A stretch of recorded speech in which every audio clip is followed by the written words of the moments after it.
बोलिए श्री प्राणनाथ प्यारे की जय। श्री सद्गुरु महाराज जी की। श्री पन्ना धाम की। सर्व सुंदर साथ की। प्रथम लागू दो चरण को, धने न छुड़ाइयो गोविंद। लाख तले लालिया मेरे जीव के जीवन। इन पाँव तले पड़ी धने नजर खोलो बात न। पलन वालों मेरे जीव के ही जीवन। श्री महमद चाहे चरण कर्मन सावाचा कर्मन। आयो बैठो मेरे शब्द मेरे जीव के ही जीवन। मेरे जीव के ही जीवन। बोले श्री कान्नाथ प्यारे की जय। श्री सद्गुरु प्रणाम। सुंदर साथी। तो सुंदर साथी सब जी का ध्यान करते हुए श्री पन्ना जी धाम में विराजमान अक्षरातीत पूर्ण परमात्मा उनके चरणों में कोटि कोटि प्रेम प्रणाम करते हुए अब हम अपने परम धाम की पूजा में चले। तो महाराज जी कहाँ का वर्णन कर रही हैं? रंग महल के चारों तरफ जो हमारे अलग अलग प्रकार के वन आए हैं, उन वनों में से अब बट पीपल की चौकी का वर्णन कर रही हैं कि बट पीपल की चौकी को जितनी बार भी दे उतनी ही बार नया आनंद प्राप्त, हर बार नई सुंदरता सामने। फिर इनके अंदर हम जो अनंत प्रकार की लीलाएं करते हैं, इन लीलाओं से हम अलग अलग तरह का आनंद प्राप्त करते हैं और इनके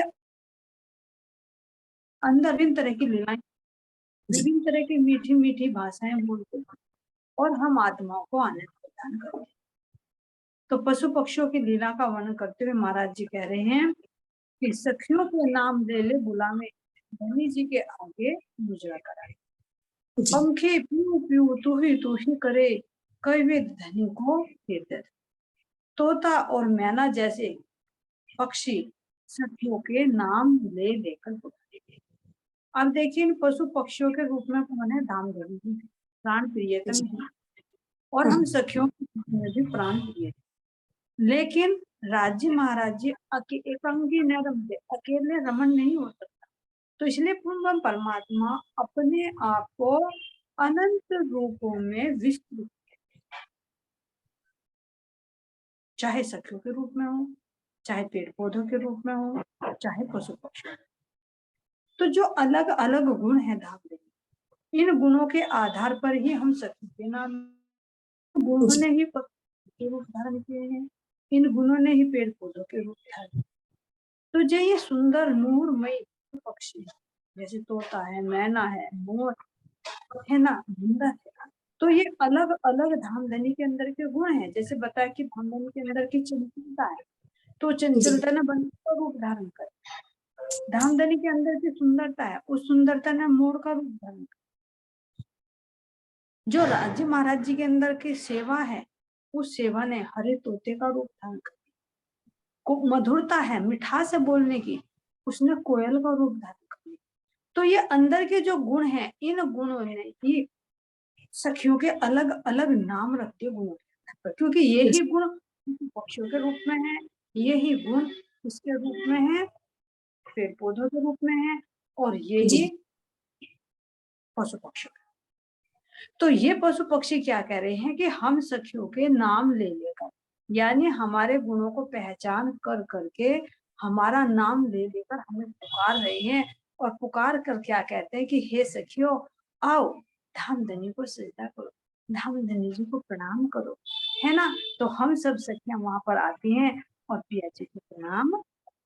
तो इसलिए कहते हैं कि तोता मैना जैसे पक्षी सखियों के नाम ले लेकर बुलाते हैं तथा उन्हें धामधनी के सम्मुख उपस्थित करते हैं कि आओ, जल्दी आओ, प्रियतम के सामने हाजिर हो जाओ।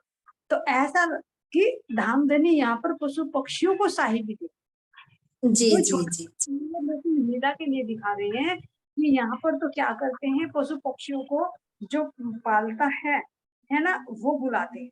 लेकिन परमधाम के अंदर अब क्या कह रहे हैं कि वहां सब बराबर है, कोई छोटा कोई बड़ा नहीं। लेकिन यहाँ पर पशु पक्षी खुद हम सखियों को आवाज दे देकर पुकार रहे हैं कि आओ और सिस्ता खाओ।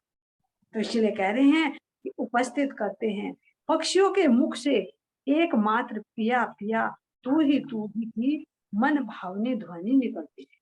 तो अब देखिए सखियों के नाम भी ले लेकर पुकार रहे हैं और कह रहे हैं कि एक ही ध्वनि निकलती है कि पीयू पीयू और तू ही तू। ऐसे कैसे हो सकता है कि सखियों के नाम भी ले लेकर पुकार रहे हैं और पीयू जी पीयू और भी कह रही है। तो क्यों क्यों कह रहे पीयू पीयू तू? क्योंकि जो हम सखियों के नाम है वे धामधनी जी के गुण ही तो हैं। जी जी जी जी। भाई जो हम सखियों के नाम है, गुणों के आधार पर हमारे नाम है, तो वे गुण किसके हैं? वे पिया जी के ही तो हैं। अगर वे जी इंद्र की सखी वो कह रहे तो वो इंद्रावती का गुण राज्य के अंदर ही तो है। अगर वे जी सुंदर बाई को बुला रहे हैं तो वो सुंदरता का गुण राज्य का ही तो है ना। अगर वो चंपक बाई को बुला रहे हैं तो वो चंपक का गुण धामधनी का ही तो गुण है। यदि वो मानिक बाई को बुला रहे तो मानिक का गुण धामधनी का ही तो है। तो उसके जी मूल पीयू पीयू तू, तो यानी भले ही सखियों को बुला रहे लेकिन सखियों के जो नाम है वे उनके गुणों के आधार पर है। वे गुण किसके हैं? वे धामधनी, खुद ब्रह्म आत्मा है, धामधनी का अंश। तो इसलिए कह रहे कि सार रूप में दिखा दिया, नहीं तो अलग अलग बात आगे कि सखियों के नाम ले लेकर भी पुकार रहे हैं और एक ही शब्द कह रहे कि पीयू पीयू। तो कैसे कह रहे हैं? क्योंकि जो सखियों के, हम सखियों के जो नाम है वे मेरे धामधनी के गुण हैं। तो भले ही वे हमारा नाम लेकर पुकार रहे हैं लेकिन गुणगान तो धनी का ही है। जी जी जी जी। तो चाहे जितनी भी भाषाएं बोले, जितनी भी बातें कर रहे हैं, सबके मूल में धामधनी। तो इसलिए कह रहे हैं कि मन भावनी ध्वनि निकलती रहती है। इस प्रकार अनेक तरह की प्रेममयी लीलाओं से वे अपने हृदय में धनी को बसाए रखते हैं। तो क्या कह रहे हैं कि इसी तरह से स्वलीला अद्वैत परमधाम की प्रेम लीला इतनी विस्मयकारी है कि सामान्य बुद्धि वाला व्यक्ति तो इस पर विश्वास नहीं कर सकता। नहीं करता।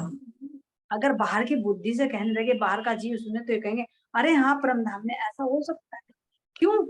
क्योंकि यहाँ ऐसा नहीं देखा कि यहाँ पर पशु पक्षी इंसान को बुलाए। इंसान तो पुकार लेता है पशु पक्षियों के नाम रखकर, जी लेकिन जी क्या जी यह पशु बुलाता है इंसान को, मालिक को नाम लेकर? जी तो ना। यहाँ नहीं विचार कर पाए। यहाँ कहेंगे क्या इंसान के अंदर विवेक होता है कि जानवरों के अंदर क्या विवेक होता है, तो वो कैसे कर लेगा? तो यानी यहाँ की बुद्धि को उल्टा लगेगा। जैसे वो होता है ना चमगादड़ उल्टा लटका होता है तो उसको ये लगता है जी लटका है, लेकिन उसको ऐसा लगता है कि जैसे पूरा संसार उल्टा। तो इसी जी तरह जी से ये जीव की बुद्धि उल्टी है। तो ये इस उल्टे को तो सत्य मानता है लेकिन जो है उसे नहीं मानता, विश्वास भी नहीं कर पाता कि हाँ ऐसा हो सकता है। लेकिन महाराज जी कह रहे हैं कि सामान्य बुद्धि वाला व्यक्ति तो इस पर विश्वास नहीं कर सकता। इस प्रेम लीला में जहाँ अक्षरातीत युगल स्वरूप के रूप में सिंहासन पर विराजमान है, वही में सखियों के रूप में भी स्वयं ही है। जी जी जी अद्वैत लीला है। यहाँ तक कि पशु पक्षियों के रूप में स्वयं श्री राज जी ही लीला कर करते हैं। रहे हैं। और अगर विश्वास नहीं होता तो यहाँ इस मिटने वाले के अंदर ही देख लो। सभी कहते हैं कि भाई तेरे अंदर भी नारायण, तेरे अंदर भी परमात्मा, मेरे अंदर भी परमात्मा ही कहते हैं यहाँ पर। लेकिन क्या है, तो तात्म ज्ञान से पता चल रहा है हमें कि सबके अंदर नारायण की चेतना है। भाई कहते हैं कि मूल रूप में देखे तो सबके अंदर वही चेतन तत्व है, नारायण की ऊर्जा है। तो कहाँ है द्वैत, अलग कहाँ है? चाहे चाहे एक नाली का कीड़ा हो और चाहे एक पलंग पर रहने वाला राजा हो, है तो उसके अंदर वही नारायण की ऊर्जा, चेतन तत्व। तो जी जी मूल में तो वही है। तो जब यहाँ पर भी ऐसा हो सकता है द्वैत के, तो वो तो हमारा परमधाम का तो अद्वैत भूमिका है। तो हर एक रूप में हमारे धामधनी ही विराजमान है। अब कह रहे हैं कि एक चौपाई आते है खुलासा ग्रंथ के अंदर, कह रहे हैं कि खिलौने जो हक के सो दूसरा क्यों? खिलौने जो हक के सो दूसरा क्यों कहलाए, एक जरा कहिए तो दूसरा जो हक बिना होए एक। यानी कह रहे हैं कि खिलौने जो हक के, ये तो हक का खिलौने हैं, लेकिन यही हमारा नाम ले लेकर पुकार रहे हैं, और जबकि न करना चाहिए। लेकिन कह रहे हैं कि भले ही हक के खिलौने हैं, लेकिन ये हक स्वरूपी है। हक स्वरूप। दूसरा क्यों कहलाए, दूसरा नहीं है, खुद हक इनके रूप में। एक जरा कहियो तो दूसरा जो हक बिना होए एक है। दूसरा तो उसे गए जो हक के बिना कोई हो। अब जी देखिए, जी जी ये अद्वैत भूमिका में एक धामधनी के अलावा कोई दूसरा कौन है? कह रहे कोई दूसरी जो है दूसरी कुदरत है, दूसरी तो माया है।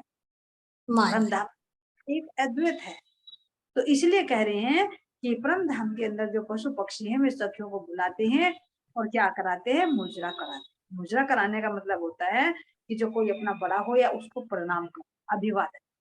तो इस तरह से पशु पक्षी हम सखियों को कहते हैं कि आओ और धाम देने के सामने अभिवादन करो।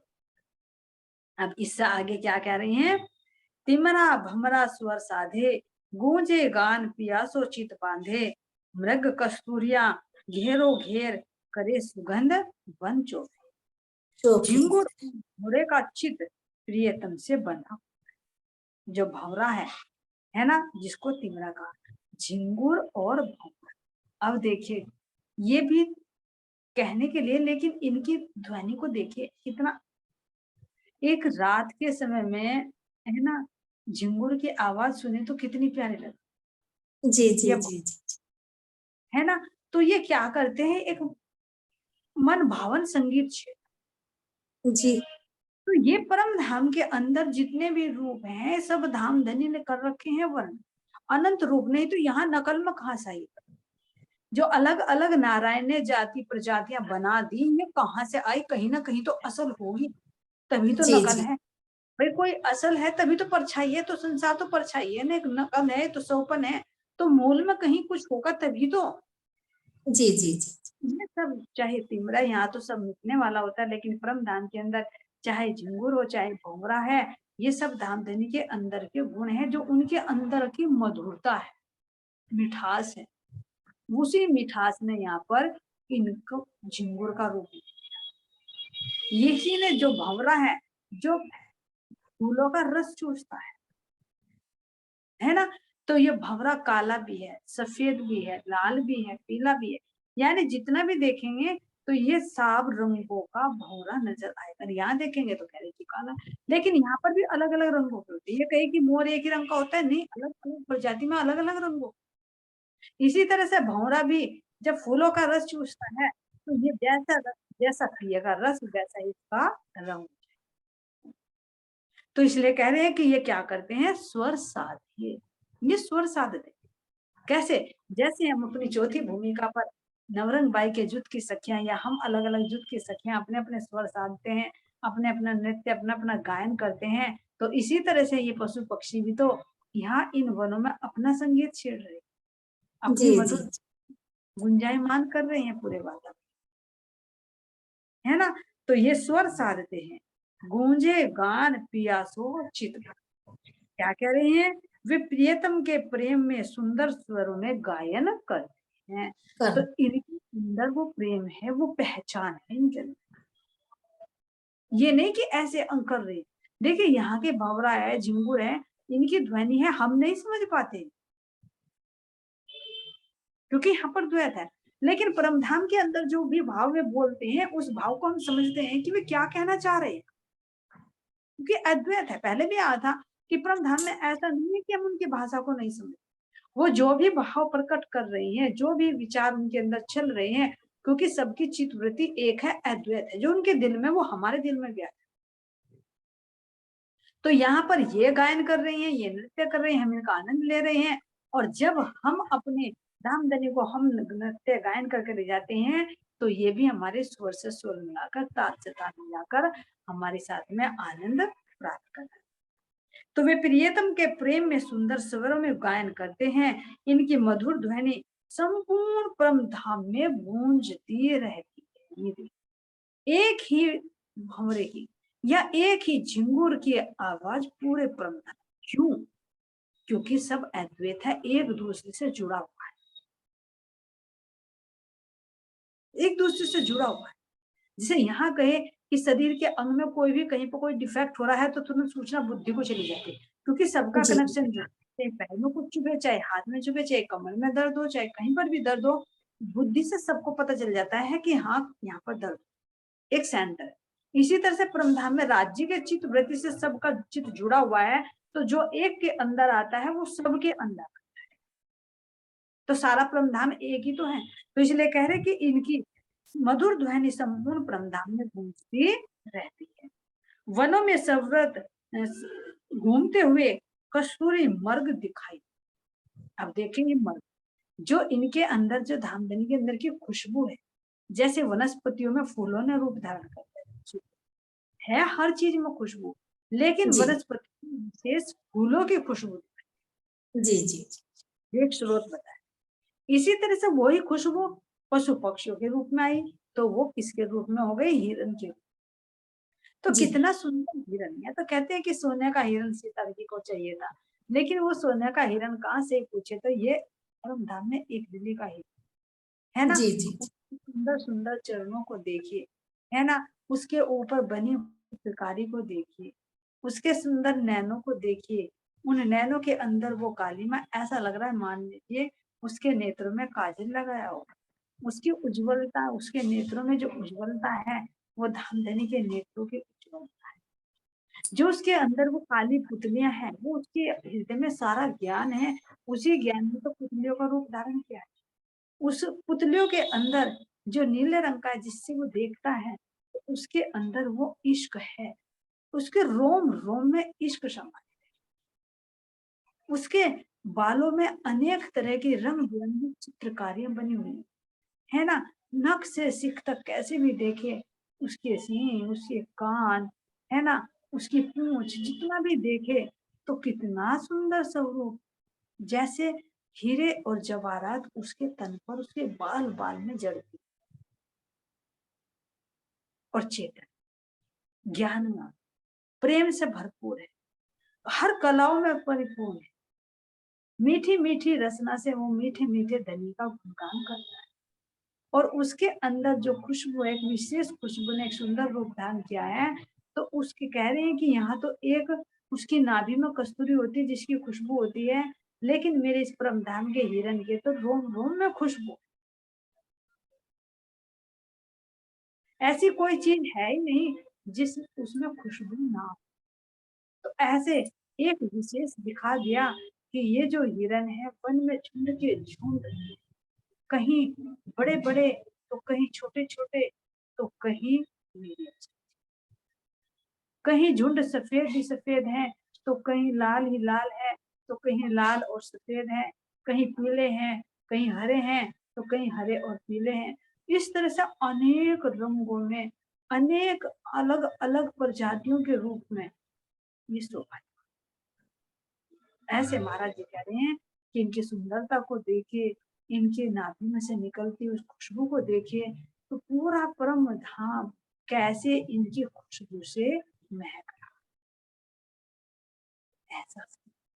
तो इसलिए महाराज जी कह रहे हैं कि यहाँ क्या कह रहे हैं कि कस्तूरी मर्ग दिखाई देते हैं, जिनकी सुगंधी चारों ओर फैल रही है।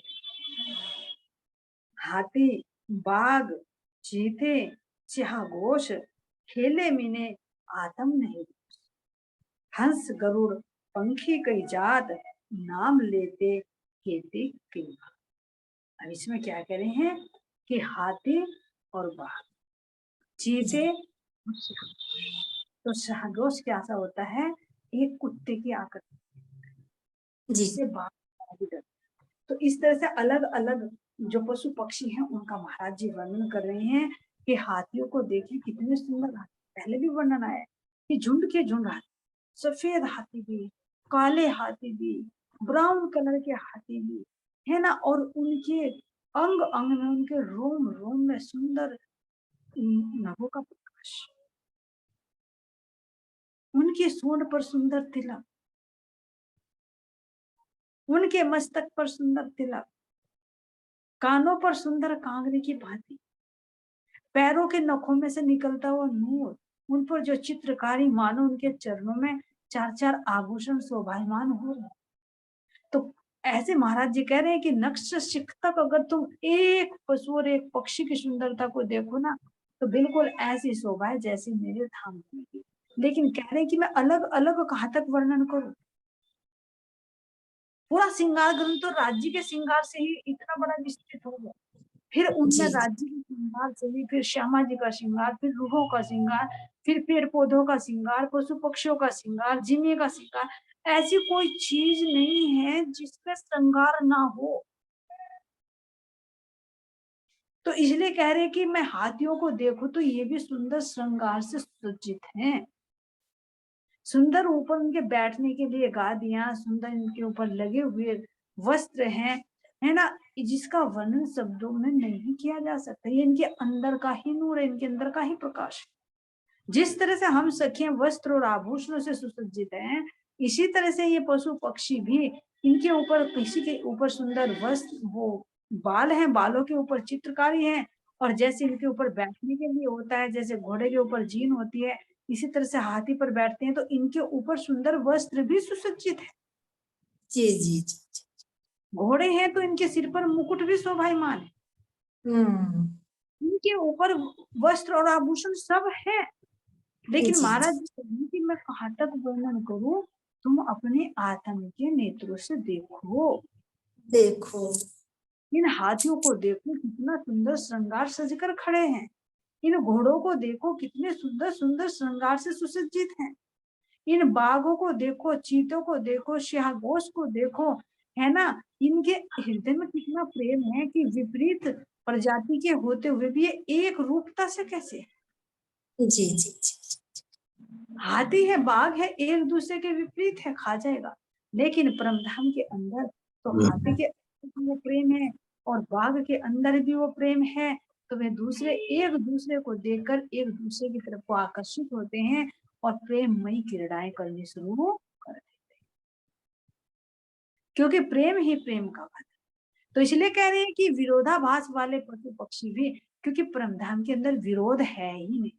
विरोध तो यहाँ इस संसार में है, जहाँ पर ये त्रिगुणों का संसार है, जहाँ पर ईर्ष्या, काम, क्रोध, लोभ, मोह, भय, दुख, मृत्यु, जन्म, ये सारे दुख हैं।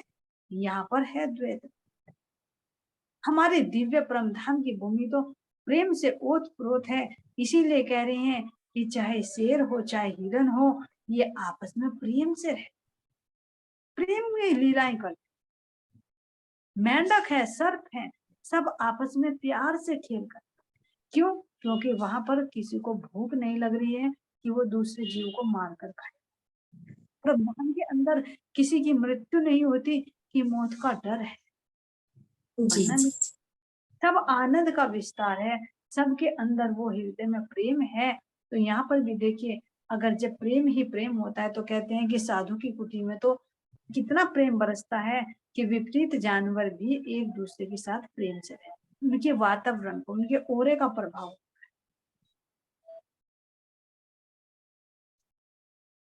तो वो तो हमारा प्रेम। तो इस परमधाम के अंदर जितने भी विरोधाभास वाले चाहे पशु पक्षी हैं, सब आपस में प्रेम से रह रहे हैं, सब आपस में मीठी मीठी बातें करते हैं, अनेक तरह के रामते कर करके खुद भी आनंदित होते हैं, हम आत्मा को भी आनंद देते हैं और राम धनी को भी वे। तो इसलिए कह रहे हैं कि हाथी, बाघ, चीते, शाहगोट आदि सभी आपस में मिलकर खेल करते हैं। खेले करते। में हम नहीं रोक, खेलते हैं आपस में। इनके हृदय में कोई रोष नहीं है, कोई डर, कोई भय, कोई नफरत नहीं है, क्योंकि सब प्रेम से। इनमें एक दूसरे के प्रति कभी कोई क्रोध नहीं आता। इसी प्रकार हंस और गरुड़ आदि अनेक जातियों के अनेक प्रकार के पक्षी भी आनंद में क्रीड़ाएं करते रहते हैं। तो एहसास कीजिए कि कितना सुंदर परम धाम हमारा, कहाँ पर हमारा वास रहता था और कहाँ यहाँ हम इस द्वैत की भूमि में आ गए, जहाँ हर पल एक डर का साया है। हर समय एक मौत का डर है, जी हर समय। देखो कितना एक एहसास करे, तुम तो फिर भी अपनी चार दीवारी में अपने बिस्तर पे 2 मिनट आराम से सो लेते हो, लेकिन उन पशु पक्षियों को देखो जो खुले में रहते हैं, तो किस तरह से हर समय उन्हें मौत का डर। हिरन के तो अंदर ये होता कि वो तो बैठता भी नहीं, लेटता भी नहीं, खड़ा खड़ा सो। जी जी जी तो इन जानवरों को देखिए कि कितना भय रहता है हर समय, न जाने कब कौन मार दे, कब मौत आ जाए, तो हर पल कैसे मौत के साथ। तो कहाँ ये दुख रूपी जीवन और कहाँ हमारा अपना परम धाम, जहाँ पर सब उस आनंद की मस्ती में रहते थे, है ना, सब आपस में प्रेम की लीला करते, ना किसी का डर, ना मरने का डर, ना गिरने का डर, ना भूख का दुख, ना प्यास का, किसी का भी तो नहीं, सब आनंद ही आनंद। तो ऐसे ही हमारी परम धाम की जिमी, जिसमें हम नित्य पति लीला विहार करते हैं। और ऐसे ऐसे यहाँ तो शेर को देख ले तो हार्ट अटैक होगा, मर जाए। क्यों? क्योंकि डर है, अरे खा जाएगा। लेकिन जब हम अपने परम धाम में अपने इन पशु पक्षियों को देखते हैं, इनको देखते हैं, तो देखते ही एक आनंद की लहर दौड़ती है। अरे जी हाथी आ गया, तो मैं कैसे इसके साथ सवारी करूं। हाथी के अंदर भी आता है, अरे मेरी सखियां आ गई, मैं कैसे नीचे हो जाऊं ताकि ये मेरी सूंड के बहाने मेरे ऊपर चढ़कर बैठ जाए। जी मैं जी कैसे जी ऊंचे ऊंचे फल लाकर तोड़कर दूं। मैं कैसे जमुना जी पर जाकर अपने सूंड में जल भरकर इनको अपने ऊपर बैठाकर नहलाऊं, कैसे इनके साथ मस्ती करूं। तो हमें भी देखते हैं, हमारे हृदय में भी नए नए विचार उठते हैं, तो उधर हाथी के हृदय में भी नए नए विचार। इधर हम बाघ को यहाँ देखे, शेर को देख ले, तो शेर के अंदर ही आएगा मैं इसे खा जाऊं, और हमारे अंदर ही आएगा अरे पूछो इसे मार। लेकिन परम धाम के अंदर तो हमारे अंदर ये आता है, ये इस शेर की सवारी करके मैं कैसे आनंद। शेर के अंदर भी आएगा, मैं कैसे अपनी सखियों को आनंद, कैसे मैं एक हाथी के साथ में लीला कर करके, उसके साथ में खेल कर करके मैं अपनी सखियों को आनंद। तो इस तरह से देखते ही जो एक के दिल में आता है वो दूसरे के दिल में भी आता है, जब एक के दिल में प्रेम है तो दूसरे के दिल में भी। तो इस तरह से परम धाम की हमारी जिंदगी के अंदर जो प्रेम है, जो इश्क के पूर बहते हैं। महाराज जी कह रहे हैं मेरी सखियों, कहाँ इस चिरकिन में रह रही हो, कहाँ इस भय के मूड के साए में रह रहे हो। अपने धाम को याद करो, अपनी लीलाओं को याद करो, और जल्दी से अपने धाम में वापस लौट हो जाओ। है ना। तो कह रहे हैं हंस गरुड़ पंक्षी कई जात, नाम ले कई बात। अनेक प्रकार के पक्षी भी आनंद में क्रीड़ाएं करते रहते हैं, मैं उनमें से कितनों के नाम बताऊं। देखिए महाराज जी कितनों के नाम, एक एक में अलग अलग जातियां, और उसमें भी झुंड, कोई छोटे रे, कोई बड़े रे, कोई उससे बड़े रे, कोई उससे बड़े रे, है ना। इस तरह से रसायन सागर जुगल दास जी महाराज जी पूरा वर्णन। तो इसलिए महाराज जी कह रहे हैं कि मैं इनका कहा तक वर्णन कर। कई मुरग सुतर कुलंग, खेल करे लड़ाई अभंग, सीना कस गुलाटे खावे, कबूतर अपनी गत दिखावे। अब देखिए क्या कह रहे हैं, कई मुरग सुतर कुलंग, यहाँ अनेक प्रकार के मुर्गे। जी जी जी जी अधिक मुर्गे की शोभा को देखिए, इसके सुंदर ऊपर आई हुई उस कलंगी को देखिए जो लाल रंग की, और मुर्गे भी सफेद भी, लाल भी, पीले भी, हरे भी, नीले भी, काले भी, और सब रंगों के भी, गुलाबी भी, जैसा चाहे वैसा, छोटे छोटे भी, बड़े बड़े भी, है ना। तो ऐसे मान लो कि कलंगी जो ऊपर है, कैसे वो अपनी गर्दन हिलाता है, कैसे अपनी चोंच हिलाता है, कैसे पंखों के ऊपर चित्रकारी है। तो महाराज जी कह रहे हैं कि इन मुर्गों को देखिए, तो ये क्या है, एक सतर्कता। मुर्गा क्या करता है, 4 बजे बिल्कुल फिक्स टाइम पर बोल जाता है कि उठ जाओ। कौन उठ सा उसे जाओ। ध्यान, ये उसे परमात्मा का भजन करना है, फिर भी 4 बजे पांग क्यों देता है। ऐसी कौन सी चाबी उसने भरी उसके अंदर। तो सही पूछे तो यहाँ पर भी वो शिक्षा दी गई है कि 4 बजे ब्रह्म मुहूर्त में उठ जाना चाहिए। तो वो एक अलार्म भर दिया, उसके अंदर जी क्या है, सतर्कता, चौकन्ना, है ना। तो परम धाम के अंदर जो सतर्कता है, जो चौकन्ना है, ये मुर्गे के अंदर है, जो बाग दे देकर हमें बुलाता है, उठ जाओ, चलो जल्दी। हर जगह अलार्म बढ़ देगा कि चलो शाम के टाइम भी 3 बजे हो गया टाइम, चलो सखी चलो वनों में घूमने के लिए। सुबह भी 4 बजे जब आरती का, मंगल आरती का टाइम होगा, तो अपने अपने स्थानों पर ही बैठे बैठे वही बांग दे देंगे, और हम उसी पुकार को सुनकर तुरंत हम तो खुद ही जागरूक हो जाते। लेकिन एक लीला है, नहीं तो लीला। विचार करिए, आखिर प्रकृति के अंदर यहाँ क्यों आया। अब ये कहते कि भाई सोते रहो, आराम से उठ जाएंगे, फिर ये तो पूछे कि मुर्गा क्यों 4 बजे बांग देता है, वो कौन सा संकेत दे रहा है। जी जी जी वो कह रहा है ब्रह्म मुहूर्त है, उठ जाओ, अपनी आत्मा का कल्याण करो। मैं तो लाचार हूँ, मैं तो मजबूर हूँ, मैं भजन बंदगी नहीं कर सकता, लेकिन मैं तुम्हें तो अलार्म भर रहा हूँ। जैसे मोहम्मद साहब ने मीनारे पर चढ़कर अजान लगाई कि हे मेरी रूहो उठ जाओ, कोई हो तो सोते। तो इसी तरह से मुर्गा भी बांग दे देता है कि उठ जाओ, खड़े हो जाओ। लेकिन हम जैसे फिर अगर उठ भी जाए दे, किसमें लग जाते हैं मुर्गे की आवाज को सुनकर, काम, सांसारिक कार्य, और नहीं तो फिर क्या होगा, पढ़कर सुन। लेकिन जो वो संकेत दे रहा है, उसने ये थोड़ी कहा कि तुम उठ जाओ, अपना काम करो। काम करो, कौन सा काम करो, जिसके लिए तुम्हें मानवता नहीं है। तो सही पूछे तो वो हमें शिक्षा दी।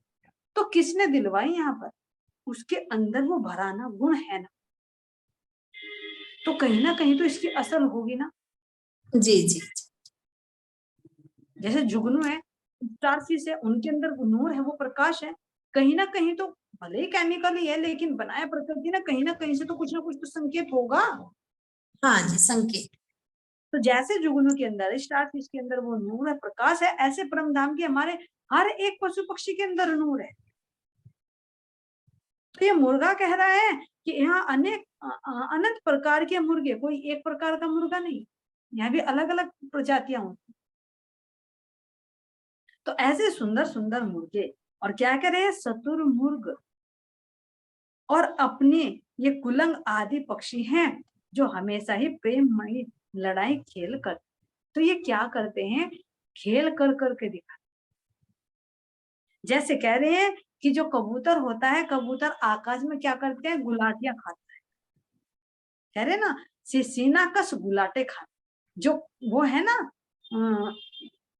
कबूतर, कबूतर क्या कह रहे हैं, छाती फुलाकर, सीना तान कर, कि मैं देख कितना पहलवान, है ना। तो कह रहे सीना कस गुलाटे खा, सीना तान कर। जो कबूतर होता है वे अपने पंखों को फैलाकर, चौड़े सीने कर कर, और आकाश में गुलाटियां खा खा कर अनेक तरह की रामते करते।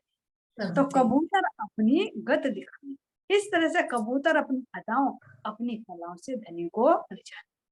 तो कुछ ऐसे हैं जैसे शतुरमुर्ग है, मुर्गा है, कुरंग है, ये ऊपर उड़ नहीं सकते, तो ये जमीन पर अपनी अपनी कलाएं दिखाते हैं।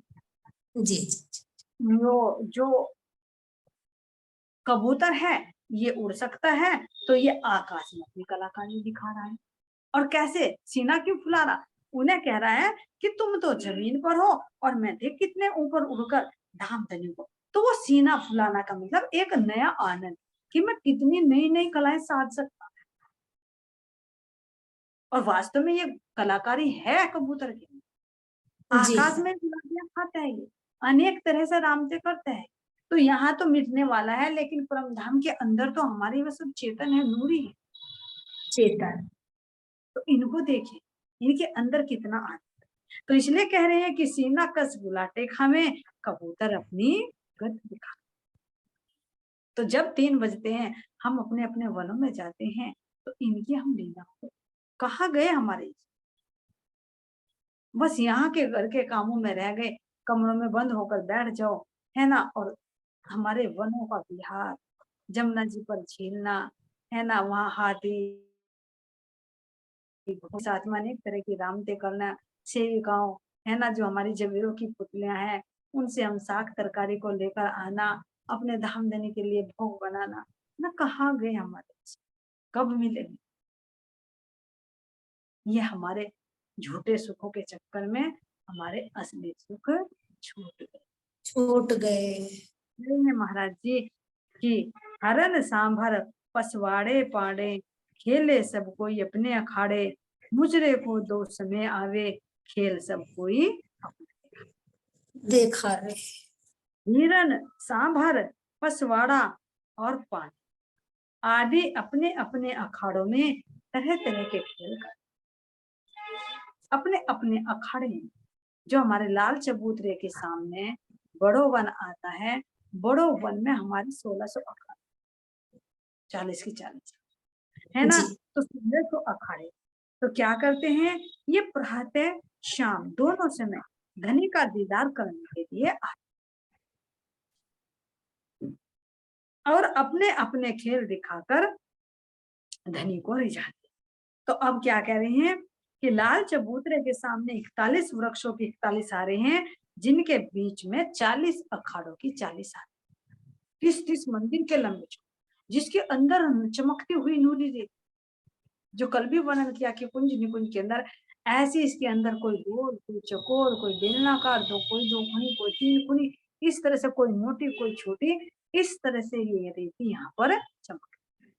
तो 40 हारे हैं, सबू पशु पक्षी चांदनी चौक में प्रातः 6 बजे और शाम 3 बजे धनी का दीदार कर 2 बार दर्शन।